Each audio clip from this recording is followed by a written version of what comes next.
Assalamualaikum warahmatullahi wabarakatuh. Nama saya Dinda Kutul Aini, NIM 2041050100060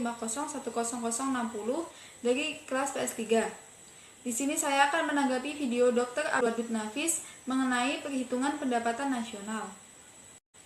Pokok pembahasan dalam materi kali ini yaitu yang pertama adalah mengenai pengertian pendapatan nasional, yang kedua mengenai konsep pendapatan nasional, yang ketiga mengenai manfaat perhitungan pendapatan, yang keempat mengenai metode perhitungan pendapatan, yang kelima mengenai pendapatan nasional dalam ekonomi Islam, dan yang terakhir mengenai sumber pendapatan nasional dalam ekonomi Islam. Poin yang pertama kita akan membahas mengenai pengertian pendapatan nasional. Pendapatan nasional adalah nilai output akhir suatu negara dari semua barang dan jasa yang diproduksi dalam satu tahun, yang berarti seluruh barang ataupun jasa yang diproduksi dalam negeri akan dihitung sebagai pendapatan nasional. Poin yang kedua, kita akan membahas mengenai konsep pendapatan nasional yang terdiri dari 6 konsep. Yang pertama yaitu produk domestik bruto atau GDP, yaitu Gross Domestic Product. GDP merupakan jumlah produk, baik barang maupun jasa yang dihasilkan oleh unit-unit produksi di dalam batas wilayah suatu negara dalam jangka waktu 1 tahun. Rumus menghitung GDP yaitu pendapatan masyarakat dalam negeri ditambah pendapatan luar negeri. Konsep yang kedua yaitu produk nasional bruto atau Gross National Product yang disingkat dengan GNP. GNP adalah nilai produk, baik barang maupun jasa yang dihasilkan oleh penduduk suatu negara atau skala nasional selama 1 tahun, termasuk produk yang dihasilkan oleh warga negara tersebut jika di luar negeri. Jadi, apabila ada WNI atau warga negara Indonesia yang menjual atau memproduksi barang di luar negeri, maka barang atau jasa tersebut termasuk dalam GNP. Perbedaan GNP dan GDP adalah apabila GDP hanya mencakup barang atau jasa yang diproduksi warga negara yang ada dalam negeri, sedangkan GNP mencakup barang dan jasa yang diproduksi warga negara baik di dalam maupun di luar negeri. Cara menghitung GNP yaitu pendapatan warga negara dalam negeri ditambah pendapatan warga negara luar negeri dikurangi pendapatan asing dalam negeri. Konsep yang ketiga yaitu produk nasional neto atau Net National Product yang disingkat dengan NNP. NNP adalah produk nasional kotor atau dengan kata lain GNP dikurangi dengan penyusutan barang modal. Rumus menghitungnya yaitu GNP atau Gross National Product dikurangi dengan D atau depresiasi, yaitu penyusutan barang modal. Oleh karena itu, sebelum menghitung NNP, terlebih dahulu kita harus mengetahui jumlah GNP-nya. Konsep yang keempat yaitu pendapatan nasional neto atau Net National Income atau disingkat dengan NNI. NNI yaitu pendapatan yang dihitung menurut jumlah balas jasa yang diterima oleh masyarakat sebagai pemilik faktor produksi. Pendapatan tersebut dapat berupa pendapatan hasil bunga, pendapatan bagi hasil, pendapatan PNS, dan lain sebagainya. Rumus menghitung NNI yaitu NNP dikurangi dengan pajak tidak langsung. Pajak tidak langsung adalah pajak yang bebannya dapat dialihkan kepada pihak lain, seperti pajak penjualan, pajak hadiah, dan lain sebagainya.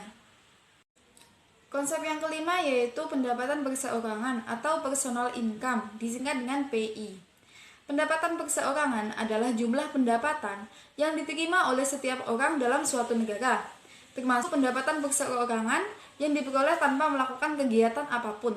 Contohnya, gaji seorang karyawan kantoran, ataupun penghasilan seorang wira swasta yang didapatkan secara berantai. Cara menghitung PI atau personal income yaitu NNI dikurangi dengan pajak perusahaan, dikurangi dengan iuran, dikurangi dengan laba ditahan, dan ditambah dengan transfer payment. Transfer payment adalah penerimaan-penerimaan yang bukan merupakan balas jasa produksi, melainkan diambil dari sebagian dari pendapatan nasional tahun lalu, seperti pembayaran dana pensiun, tunjangan pengangguran, dan lain-lain. Konsep yang terakhir yaitu pendapatan yang siap dibelanjakan atau disposable income, disingkat dengan DI. DI merupakan pendapatan yang dipersiapkan untuk pembelian barang dan jasa konsumsi, lalu selebihnya menjadi tabungan yang disalurkan menjadi investasi. Cara menghitung DI yaitu PI dikurangi dengan pajak langsung atau pajak yang bebannya tidak dapat dialihkan kepada pihak lain, seperti pajak penghasilan atau PPh. Poin yang ketiga yaitu saya akan membahas mengenai manfaat perhitungan pendapatan nasional. Terdapat 9 manfaat perhitungan pendapatan nasional, yaitu antara lain sebagai berikut. Yang pertama adalah mengetahui tingkat kemakmuran suatu negara. Yang kedua, mengevaluasi kinerja sistem perekonomian dalam skala tertentu. Yang ketiga, mengukur perubahan perekonomian suatu negara secara berkala. Yang keempat, memudahkan dalam membandingkan kinerja ekonomi pada setiap sektor usaha. Yang kelima yaitu sebagai indikator kesejahteraan masyarakat pada suatu negara. Yang keenam sebagai indikator perbandingan kinerja antar negara. Yang ketujuh sebagai indikator perbandingan kualitas standar hidup antar negara. Yang kedelapan sebagai indikator dan perbandingan pertumbuhan kekayaan dari suatu negara. Dan yang terakhir sebagai indikator dan perbandingan tingkat pertumbuhan ekonomi dari waktu ke waktu. Poin yang keempat, saya akan membahas mengenai metode perhitungan pendapatan nasional. Terdapat 3 metode perhitungan pendapatan. Yang pertama yaitu metode pendekatan nilai produksi. Merupakan metode perhitungan dengan menghitung jumlah barang atau jasa yang diproduksi oleh seluruh sektor usaha, baik itu sektor BUMN maupun dari UMKM pada suatu negara dalam kurun waktu 1 tahun. Rumusnya adalah Y atau pendapatan nasional sama dengan harga barang dikali jenis barang ke-1 ditambah jenis barang kedua, ketiga, begitu seterusnya hingga barang ke N. Yang kedua yaitu metode pendekatan pendapatan, yaitu metode penghitungan dengan menghitung jumlah pendapatan dari berbagai faktor produksi yang memberi sumbangan terhadap proses produksi. Terus menghitungnya yaitu Y atau pendapatan sama dengan W atau gaji plus R sama dengan sewa, yaitu dapat berupa biaya sewa tanah, gedung, atau sebagainya, ditambah dengan I atau bunga, dan yang terakhir ditambah dengan P atau keuntungan. Yang ketiga yaitu metode pendekatan pengeluaran, yaitu metode penghitungan dengan menghitung jumlah seluruh pengeluaran, baik dari sektor rumah tangga, perusahaan, pemerintah, dan masyarakat pada periode tertentu. Rumus penghitungannya yaitu Y sama dengan C atau konsumsi, ditambah dengan I atau investasi, plus G atau pemerintahan, plus X min M atau ekspor dikurangi dengan impor. Poin yang kelima, saya akan membahas mengenai pendapatan nasional dalam perspektif ekonomi Islam yang terdiri dari 4 hal. Yang pertama, pendapatan nasional harus dapat mengukur penyebaran pendapatan individu rumah tangga. Yang kedua, pendapatan nasional harus dapat mengukur produksi di sektor pedesaan. Yang ketiga, pendapatan nasional harus dapat mengukur kesejahteraan ekonomi Islam. Dan yang terakhir, penghitungan pendapatan nasional digunakan sebagai ukuran dari kesejahteraan sosial Islami.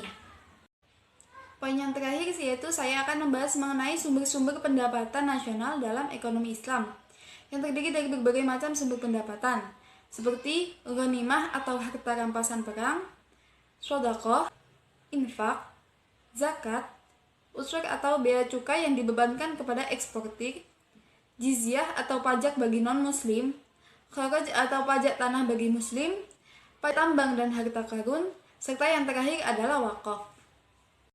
Kesimpulan yang dapat saya sampaikan dari materi kali ini yaitu pendapatan nasional merupakan nilai output produksi suatu negara dari semua barang atau jasa yang diproduksi dalam kurun waktu tertentu. Konsep pendapatan nasional terdiri dari produk domestik bruto, produk nasional bruto, produk nasional neto, pendapatan nasional neto, pendapatan perseorangan, dan pendapatan yang siap dibelanjakan. Perhitungan pendapatan nasional sangat berguna untuk mengukur dan mengevaluasi sistem perekonomian dan tingkat kesejahteraan masyarakat dalam suatu negara, yang mana hal tersebut juga sesuai dengan prinsip ekonomi Islam, yaitu mengutamakan kesejahteraan bersama. Sekian penjelasan yang dapat saya sampaikan. Terima kasih atas waktu dan perhatiannya. Kurang lebihnya saya mohon maaf. Wassalamualaikum warahmatullahi wabarakatuh.